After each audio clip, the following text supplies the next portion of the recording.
Hello guys, kumusta kayo? So ngayon, ituturo ko sa inyo kung paano mag-check ng thermal fuse ng electric fan nang hindi binubuksan yung makina.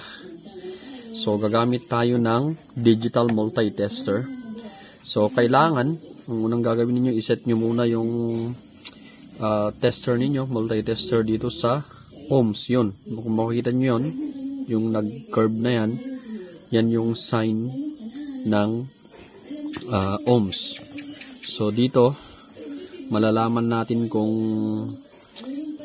palyado ba yung thermal fuse o hindi. So ito,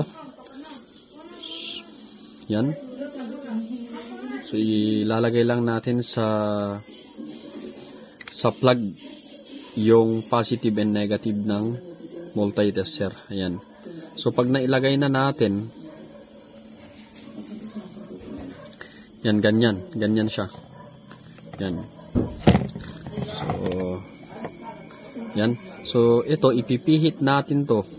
Yan, i-zero muna natin. Okay. So ganyan. So dapat yan may reading.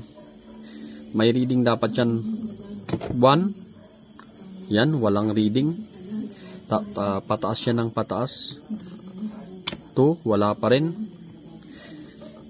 3, wala pa rin. So, ibig sabihin yan, sira yung thermal fuse. Sira yung thermal fuse ng electric fan.